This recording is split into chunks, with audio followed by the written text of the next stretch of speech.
আসসালামু আলাইকুম প্রিয় ইকোনমি লাভার বন্ধুরা, আপনাদের সবাইকে সালাম জানাচ্ছি। আসসালামু আলাইকুম রহমতুল্লাহ। কালের কণ্ঠের কাছে শুক্রিয়া আদায় করছি। আজকে কালের কণ্ঠের মাধ্যমে আমরা জানতে পারছি 5টি ব্যাংকে নাকাল হচ্ছেন গ্রাহক, এবং এতটাই নাকাল হচ্ছেন যে গ্রাহক মাত্র 5,000 টাকাও তুলতে পারছেন না। এটা অত্যন্ত দুর্ভাগ্যজনক। বাংলাদেশ ব্যাংকের এ ব্যাপারে খুবই দ্রুত হস্তক্ষেপ কামনা করছি। বিটিএমইএ সভাপতি আমাদেরকে জানিয়েছেন, কালের কণ্ঠের সৌজন্যে আমরা জানতে পাচ্ছি, বিটিএম-এর সভাপতি আমাদেরকে জানিয়েছেন মরে যাওয়া ব্যাংক বাঁচাতে টাকা ঢালছেন কেন। আসলে দেখুন, মাসুজ ইকোনমি ব্লকেরও একই প্রশ্ন।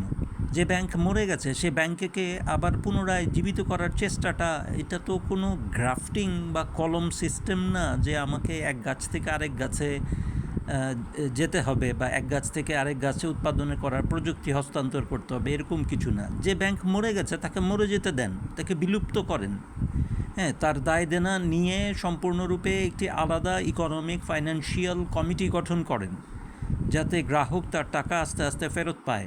কিন্তু সেই ব্যাংকে আবার জীবন্ত করার জন্য বারবার টাকা ঢালা মানে হচ্ছে যে মানি লন্ডারিংয়ের আরও সুযোগ করে দেওয়া।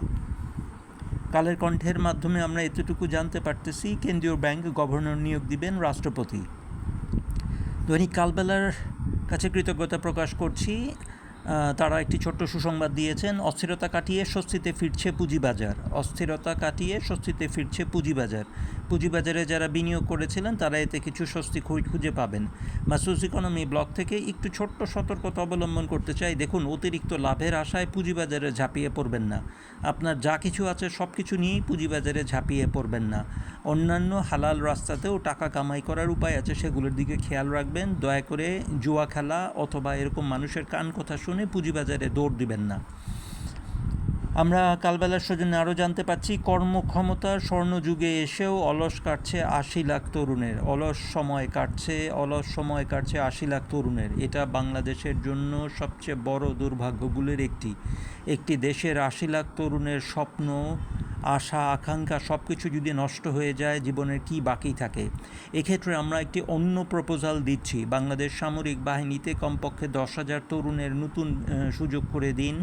বিজিবিতে 20 ব্যাটালিয়ন সৈন্য, দ্যাট ইজ 16,000 সৈন্য নিয়োগের ব্যবস্থা করে দিন, এবং বাংলাদেশ আর্ম পুলিশ ব্যাটালিয়নে আরও 20 ব্যাটালিয়ন, দ্যাট ইজ আরও 16,000 যুবককে সুযোগ করে দিন। এতে অন্তত 50,000-এর বেশি মানুষের অন্তত বেকারত্ব তো কাটবে।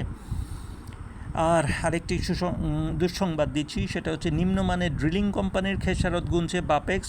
আজারবাইজানের সোকবে নামক কোম্পানির কাছ থেকে ড্রিলিংয়ের খরচের বাবদ তাকে $57 লাখ পরিশোধ করতে হবে। সালাম।